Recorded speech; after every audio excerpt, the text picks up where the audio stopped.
sur Des Vies sans filtre. Si c'est ta première fois, n'hésite pas à t'abonner, à me laisser un commentaire et à activer la cloche de notification. Ici, on parle de développement personnel, développement professionnel et épanouissement financier.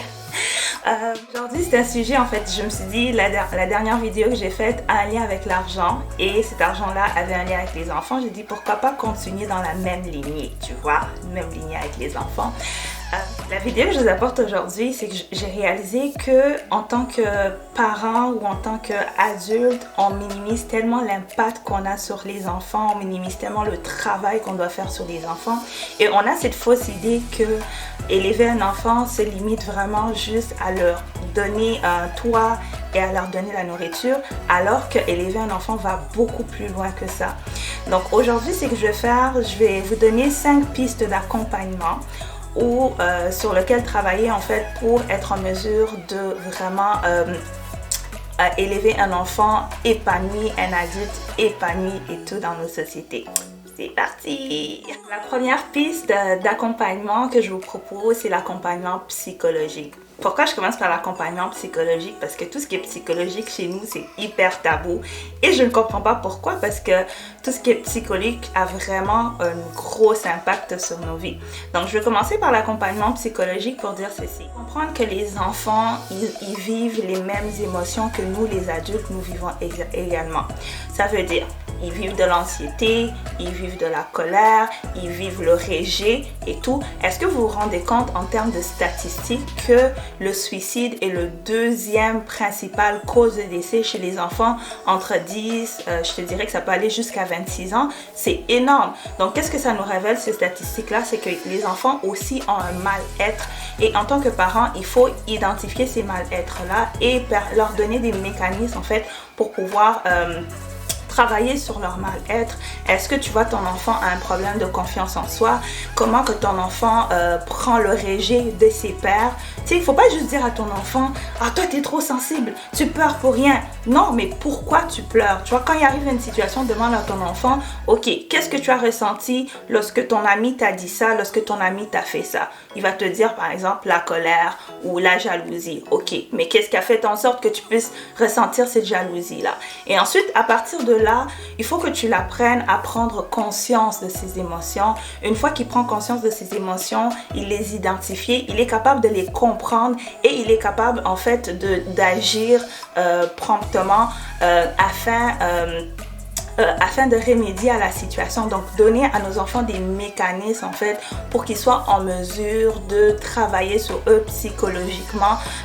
Faut pas prendre ça à la légère parce qu'il y a de plus en plus des enfants qui se suicident et c'est vraiment dommage parce que oui, les parents sont là, mais les parents ne sont pas présents. Les parents ne reconnaissent pas les signes. Je ne vais pas mettre les blâmes sur les parents. Tu sais, il y a beaucoup de parents qui font beaucoup de choses pour les enfants, qui sont présents pour leurs enfants, mais malgré ça, l'enfant va tellement vivre un gros mal-être qu'il va quand même aller prendre le chemin du suicide. Mais le but de ma vidéo, c'est plus vous sensibiliser à être sensible aux émotions de vos enfants et particulièrement les garçons. Parce que chez nous, c'est comme, oh, un garçon ne doit pas pleurer, un garçon ne doit pas montrer ses émotions. Mais bizarrement, quand tu regardes les statistiques, là, disons que c'est 60, dans ce groupe-là d'âge qui se suicident, 75% des personnes qui se suicident sont des garçons, sont des hommes qui se suicident. Donc, à l'âge de 10 ans, c'est 40%, mais quand ça arrive 15 ans et plus, le statistique grimpe à 75%. Tu imagines, 75%, c'est énorme. Si vous voulez vraiment qu'on puisse faire une vidéo juste sur ça, ça va me faire plaisir parce que c'est quand même un gros sujet puis j'ai pas envie de m'attarder là-dessus. Mais c'était juste pour vous faire comprendre l'importance de faire un accompagnement psychologique à votre enfant dès le bas âge. Faut pas prendre à la légère les émotions que ton enfant va ressentir. Faut pas prendre à la légère comment qu'il se sent face à ses pairs, comment qu'il se sent face à différentes situations, comment qu'il gère sa colère, comment qu'il gère le rejet, comment qu'il gère en fait la tristesse. C'est vraiment important de vraiment ouvrir les yeux, puis en tant que personne, je dis pas juste les parents, tu sais, même les personnes autour, tu sais, des enfants, tu sais, n'importe qui est autour des enfants, vraiment porter attention à ça, puis apporter un support que l'enfant puisse savoir qu'on est là, on l'écoute, peu importe qu'est-ce qu'il veut dire, peu importe qu'est-ce qu'il ressent, s'il n'est pas capable de l'exprimer, nous, on va être là pour l'aider à mettre la main dessus sur cette émotion-là et à travailler dessus. Le deuxième accompagnement que moi je vous proposerai, c'est l'accompagnement financier. Donc ça fait un petit lien avec ma vidéo précédente qui parle des régimes épargne-études. Donc l'accompagnement financier, c'est oui, on met de l'argent de côté pour nos enfants, pour le bien-être de nos enfants dans le futur, mais c'est également leur montrer comment gérer l'argent, tu vois. C'est tellement triste des adultes qui arrivent à l'âge adulte, on te dit d'aller travailler, on te dit qu'il faut économiser, mais on ne t'explique pas comment économiser, on ne t'explique pas comment le crédit fonctionne, on ne t'explique pas tous les rouages financiers qui vont en fait déterminer ta vie future, qui va déterminer si tu vas être capable de t'acheter une maison, qui va déterminer si tu vas être capable d'avoir du crédit, si tu vas être capable de te louer un appartement.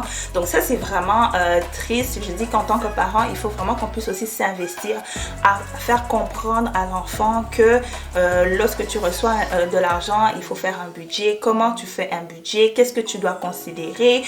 Comment tu pèses, tu fais un équilibre entre tes loisirs et qu'est-ce qui est essentiel à tous les mois. Donc ça, c'est le deuxième accompagnement que moi je vous propose, c'est vraiment l'accompagnement financier.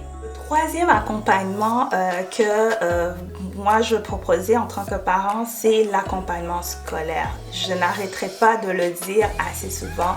Les parents, on doit s'intéresser au système scolaire dans lequel notre enfant va évoluer. Il faut s'intéresser au programme d'études. Il faut s'intéresser au cheminement dans les études. Il faut essayer de comprendre. Si vous voulez une vidéo par rapport à la façon d'accompagner un enfant à travers son cheminement scolaire, laissez-moi un commentaire, ça me fait plaisir de faire une vidéo là-dessus. Donc comprendre c'est quoi les différentes sortes de maths, comprendre c'est quoi l'impact que ça si tu le fais pas au secondaire ou si tu le fais au secondaire, c'est quoi l'impact que ça aura au cégep, c'est quoi que tu as besoin, c'est quoi que tu dois prendre en considération, admettons, lorsque tu arrives à l'université. Donc c'est toutes ces affaires-là. Si vous êtes intéressé, laissez-moi un commentaire, mais c'est important que les parents puissent accompagner les enfants et leur faire comprendre que si j'ai pas les capacités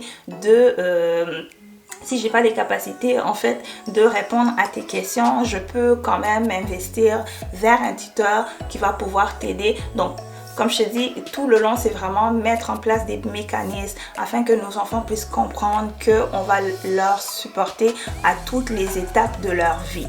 Voilà, c'est ça. Le quatrième accompagnement, c'est l'accompagnement social. Pourquoi je dis social, c'est que tout au long de la vie de ton enfant, il va avoir des interactions avec différentes personnes. Donc, ce serait vraiment important que tu puisses le faire comprendre l'importance des relations, l'importance d'avoir des relations saines pour qu'il évite des personnes toxiques, l'importance de voir, de regarder dans ses relations les personnes qui ont une bonne influence puis les personnes qui ont une mauvaise influence sur lui, qui puissent faire preuve d'empathie, qui fassent preuve de compassion, qui fasse preuve d'amour envers son prochain, qui puisse reconnaître les différences. Il y a des enfants maintenant qui sont autistes, il y a des enfants, admettons, anémiques. Vous pouvez aller regarder, je vais mettre le lien, la chaîne de Laetitia qui parle de l'anémie falciforme. Donc il y a tout ça en fait dans notre société, qu'il faut que l'enfant sache qu'il y aura des différences, mais de nécessairement rabaisser l'autre, mais plutôt de le considérer pour la personne qu'il est, au-delà de son état physique, au-delà de son état de santé.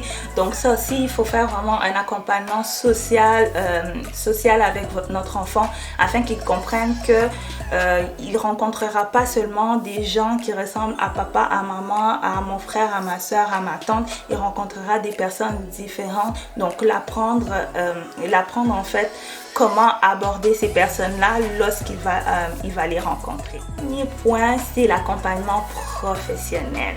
Tu vois, en tant que parent, on a plusieurs expériences dans le milieu de travail. Il y a des choses que on aurait aimé faire.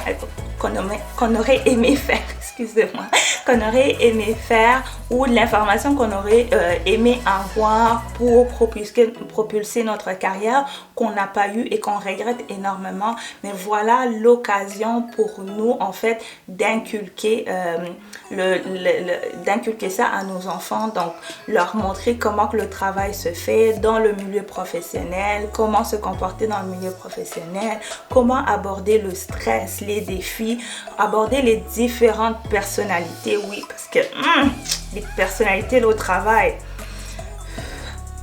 je ne dis rien. Mais tu sais, comment aborder les différentes personnalités, comment aller chercher des contacts, comment faire du réseautage, rencontrer des personnes qui vont pouvoir nous accompagner dans notre cheminement, des mentors et tout. Donc ça, c'est le dernier point et tout. Ça conclut la vidéo. Donc le but de cette vidéo-ci, je ne suis pas vraiment rentrée en détail, mais c'était juste pour vous faire comprendre qu'il y a plusieurs pistes d'accompagnement dans nos enfants. Donc c'est pas juste la nourriture sur la table. Il y a aussi, j'ai pas parlé de la spiritualité, les gens, les chrétiens comme moi par exemple, qui apprend les valeurs chrétiennes aussi à nos enfants. Mais en somme, c'est que quand on élève un enfant, on est en train de bâtir l'adulte de demain. Donc, si on ne le fait pas correctement, si on néglige certains aspects de son apprentissage et de son développement, mais ça donne des adultes déréglés. Voilà pourquoi on a un système de justice et tout. Donc, c'est vraiment porter attention à ça afin de donner le meilleur de chance à vos enfants pour être des citoyens d'exception dans cette société. Donc, si tu as aimé mon contenu, n'hésite pas à t'abonner, à me laisser un commentaire, à partager au monde entier et à revenir.